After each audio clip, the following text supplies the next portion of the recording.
My brother's here. The first time the 3-year-old daughter went to my in-laws' house, she pointed to the old barn and said that.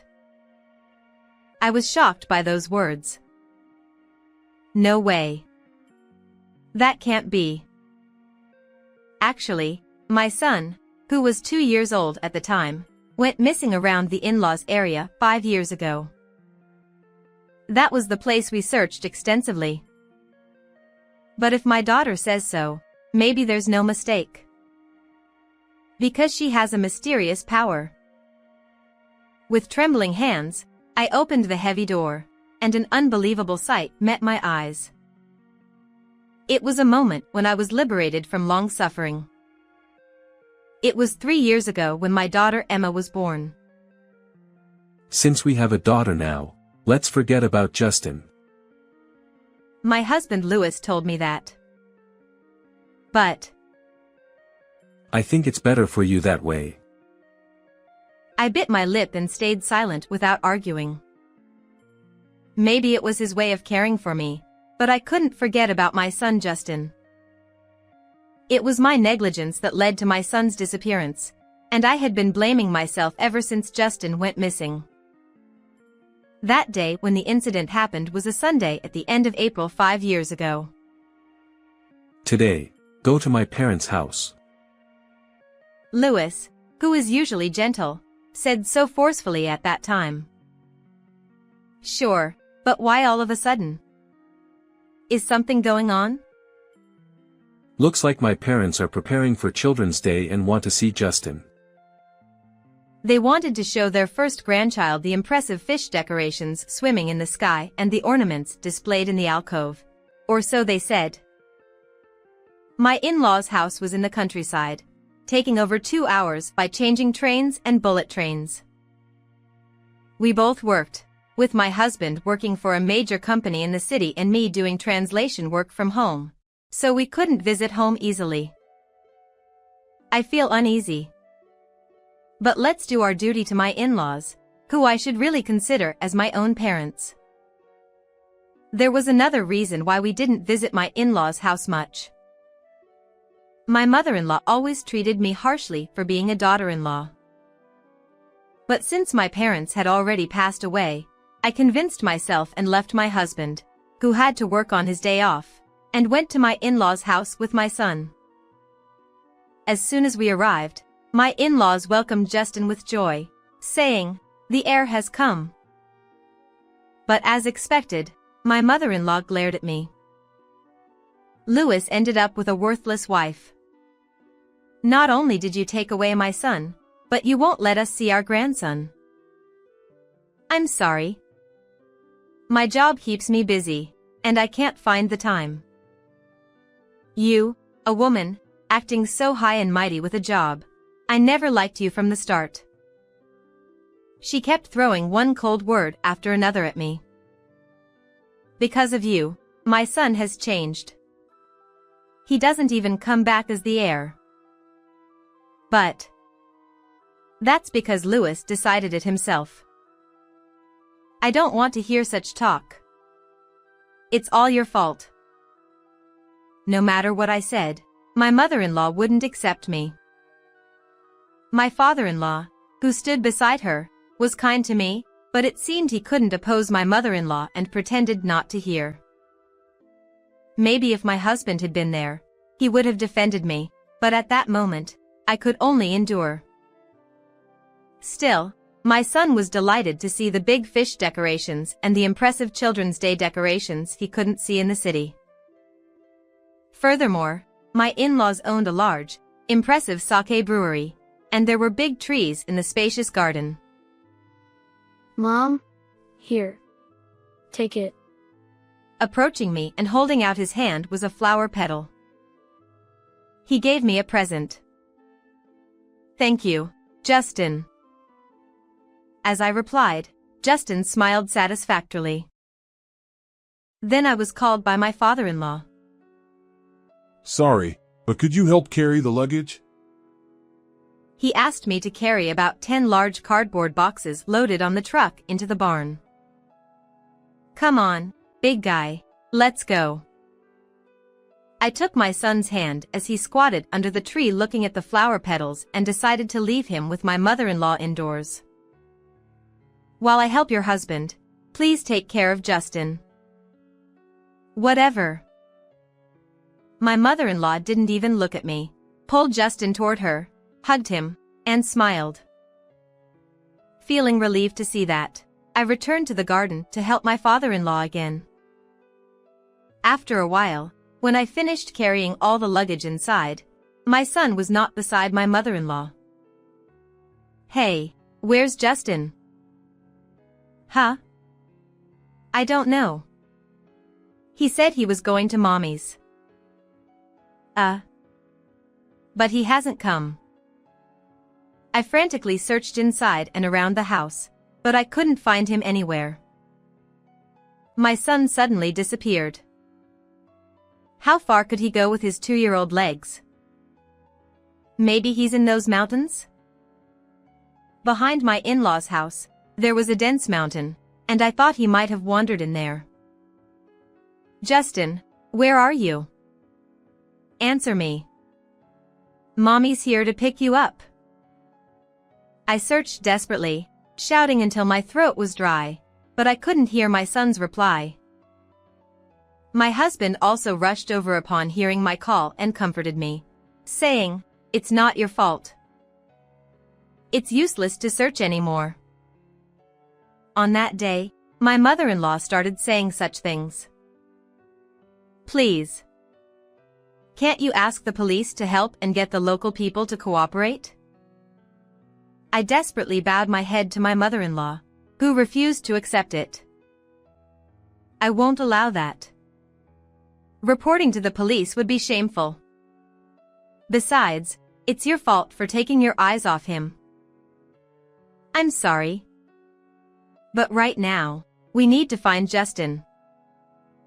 That's right, Mom. It's not the time to worry about appearances. I'll go ask. If Lewis says so. I guess there's no helping it. Reluctantly, my mother-in-law agreed as asked by my husband and contacted the local people. At that moment, I once again thought that Lewis was the only one on my side, and tears almost welled up. Thank you. I'll contact the police then. I think it's better not to. Why? We need to find him as soon as possible. In a maze-like countryside, the locals might know more. The police might prioritize finding the criminal over the search. Let's start by searching with the locals. I agreed to my husband's idea, as long as Justin was found quickly. However, despite the efforts of many people searching, my son was not found. We should still report to the police. You're right. I'll go now. An hour later, when my husband returned home, he said that they would expand the search area deep into the mountains and investigate the possibility that someone had taken him. I hope he's found soon. Please be safe. Despite searching everywhere, my son couldn't be found, and 3 days after he disappeared, I was taken home by Lewis. Even after that, I worried about Justin and visited my in-laws' house alone many times, starting a life of searching in the mountains and surrounding areas. Because of you, our grandson is gone. Don't ever come to our house again.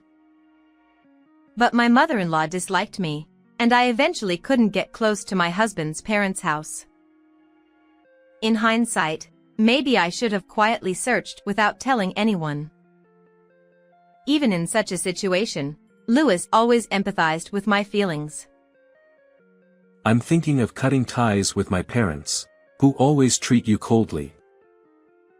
One day, he suddenly told me that. Is that really okay? You don't need parents who make you suffer. And let's stop looking for Justin anymore. I'm worried about your health. Since my son disappeared, I couldn't sleep at night, couldn't eat, and ended up losing weight until my bones were visible. Persuaded by my husband, I decided to believe that someone is protecting Justin and he's still safe. Eventually, I became pregnant with our second child and gave birth to a girl. We named her Emma. I never forgot about my son, but I decided to pour all my love into raising my daughter as well. Actually, Emma had a slightly mysterious power. For example, when I was searching for something without saying anything to her, Emma would always bring it to me right away. There were also times when she helped me. While walking in the nearby residential area, That big guy wants mommy's bag. and when my daughter muttered that, a young man on a bicycle coming from the front reached out for my bag. At that moment, when I changed the hand holding the bag, the man lost his balance and fell. The perpetrator was apprehended by the nearby people who witnessed the whole thing and safely handed over to the police. With such incidents happening, I thought Emma's power was real. However, even if I told my husband about this story, he only found it creepy and didn't believe it, so I stopped talking about it to him afterward. Emma grew up healthy, and when she turned 3 years old, suddenly, she asked, "Where are my grandpa and grandma?" I was startled by those words. Come to think of it, my parents-in-law had shown a lot of affection to my son. Although I was too preoccupied with grief to notice at the time, my husband's parents must have been sad when Justin disappeared. Just like me. It might be selfish not to let Emma meet them just because of my feelings. Thinking that way, I decided to consult with Lewis. I've cut ties with my terrible parents. There's no need to let our daughter meet them now. He vehemently opposed it with a grim expression. But I felt an indescribable discomfort with his attitude. In hindsight, maybe it was a premonition of something. A few days later, without telling my husband, I decided to visit my in-laws' house with Emma for the first time in years. When I arrived at the nearest station and called to inform them that we would take a taxi there, my father-in-law ended the call unilaterally in a fluster, saying, "I'll pick you up by car right away." Since I was already in a taxi, I tried calling back, thinking we shouldn't miss each other, but the call didn't go through. By the time I arrived near my in-laws' house, I decided to take a detour from the road with Emma holding my hand. As we walked along the narrow path leading to my in-laws' house, my daughter suddenly pointed to the barn behind the building. My big brother is in there. Even though I hadn't told her about Justin, it was strange that she suddenly said that. Could it really be? With a last hope, I peeked into the dimly lit barn and was met with a surprising sight. It was the figure of a boy chained to a pillar in the barn. It was my beloved son, whom I had never forgotten for a single day. Justin. I frantically went around to the entrance of the barn, but it was locked and I couldn't get in right away. I swung the hatchet that was nearby over and over again, and somehow managed to unlock it, perhaps because the key was rusty and old. I finally found you. Tears overflowed as I hugged my son. Who are you? Are you going to help me? Looking puzzled, Justin stared at me, and I said, "Let's get out of here right away." He looked worried and said, Grandpa and Grandma locked me up. I wonder if this is okay. "Might that be true?" I was so shocked that I lost my words. Surprisingly, my husband's parents were involved in the incident of my son's disappearance. "I'm your mommy. I've been looking for you all this time." To rescue my son, I took pliers from the toolbox that was in the corner of the barn and cut the chain. Then I took the children and hurriedly entered a mountain path off the road. This was a part of the mountains that I had entered many times to search for Justin, so I had a little familiarity with the area. First, I need to contact Lewis.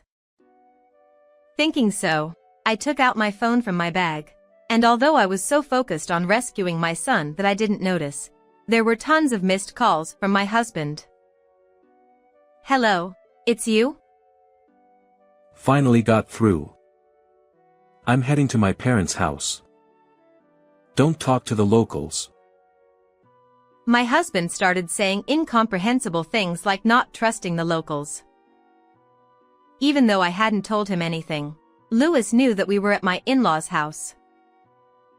Probably his father had contacted him. But still, why would he dislike contact with the locals who had helped search for Justin together when he disappeared? So, where are you now? I'm at the station, waiting for your father to come. Feeling a bad premonition, I deliberately lied to my husband. Oh, then that's good. I felt something was wrong with Lewis, who seemed relieved. I continued to walk along the mountain path with the children and decided to stop by a house along the way. It was the home of the Smiths, who had helped in the search for Justin before. Hello. Justin has been found. When I spoke up, they looked very skeptical.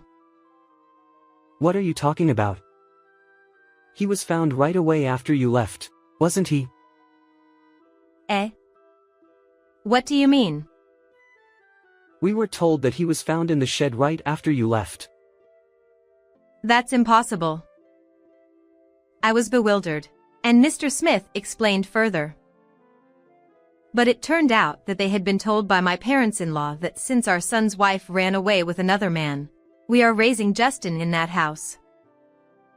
That's a lie. I vehemently denied it, and Mr. Smith twisted his head, saying, "It seems like the story we heard was different." The locals believed the story from my in-laws because they occasionally saw my husband return to his parents' house, and they had seen Justin at his entrance ceremony. So, does that mean Lewis was also involved in deceiving me? That's too much. I trembled with regret at the fact that my son had been torn away from me all this time. At that moment, Emma gently held my hand. Mommy, I'm glad my big brother was found. Smiling, she held hands with her newly met brother Justin with her other hand. Justin looked at Emma with confusion, and then looked up at me. Until then, Justin's expression had been stiff, but he looked into my eyes and said with tears streaming down his face, Are you really my mommy? You didn't abandon me, right? I haven't forgotten you for a single day. We'll be together forever from now on. Justin nodded silently. When I listened to Justin's story, he told me that his grandparents had received a call from someone and took him to the barn, telling him, "Don't make a sound. Hide," and chained him there just before meeting me. Thinking about how scared my son must have been, my body heated up with anger. I can never forgive this. The Smith couple, who had been watching our situation, offered their help. I immediately called my father-in-law and husband and told them that I was at the Smith's house. The first one to rush over was my mother-in-law. "Don't you dare take my grandson away on your own." She flew into a rage and tried to hit me, but the Smiths stopped her. "This child is my son. You told me he was missing and deceived me, didn't you? That child isn't Justin. He's my daughter's child." My mother-in-law tried to evade responsibility by claiming that he was her daughter's child. No. He's my big brother. That's right. Your story doesn't match hers. This child is Lewis's, right? My mother-in-law mumbled and avoided eye contact. Then my father-in-law arrived and shouted, "We've disowned this wife. Don't take them away. And tried to take Justin back forcefully. He tried to forcibly take my son away from me, who wouldn't let go, but Mr. and Mrs. Smith intervened, trying their best to protect my son. What are you doing? I cut ties with my parents. Let's go home. Then, Lewis came running with a changed expression and told me, I won't be deceived anymore. You're the one who separated Justin from me. Stop saying weird things. I've always been on your side, haven't I? I glared sharply at my husband, trying to evade the issue. I can't trust you. I've decided not to let go of this child. I don't know what you're talking about. Justin is gone. Give up. My husband continued to deny the existence of our own son, who was right in front of him. Upon hearing this, Justin, with a tense expression, asked, Am I not your child? I don't know anything about you. Nevertheless, Lewis continued to shower him with harsh words. I won't forgive you. This time I'll go to the police and tell them everything. Even if you do that, it'll just be laughed off as a family dispute. My husband tried to escape somehow, but it didn't work out. There's evidence. Actually, I had detailed records of what happened when Justin disappeared, thinking it might be useful someday. I had recorded every little thing that happened afterward as well. So, I took a picture of my son chained in the barn with my phone and kept it. I don't know about that. It's all what the parents did. It has nothing to do with me. Lewis. What are you saying now?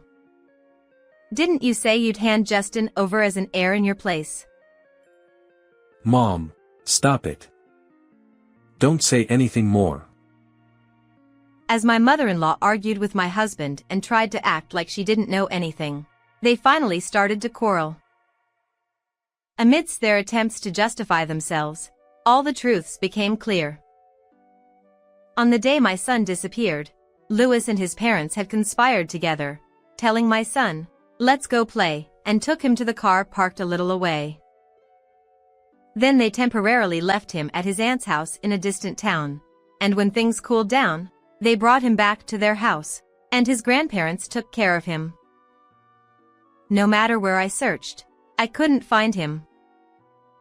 So, you disowned your parents and made sure they didn't come near here. That's right. But still, you brought Emma here without my permission. If you hadn't done that, none of this would have been exposed. This incident was prompted by my husband, who was being blamed by his parents for not having an heir and wanted to continue living in the city. So he plotted to hand over our son as his substitute. That's despicable. You only think about yourself. But what else could I do? I hate the countryside. I had no choice but to give up Justin. Even if I told you, you would have opposed it, right? Of course. There's no way I could let go of my own child. At that time, Lewis defending me was also an act by my mother-in-law and husband to prevent me from reporting them. They only told the locals to search for the child, and my husband never went to the police.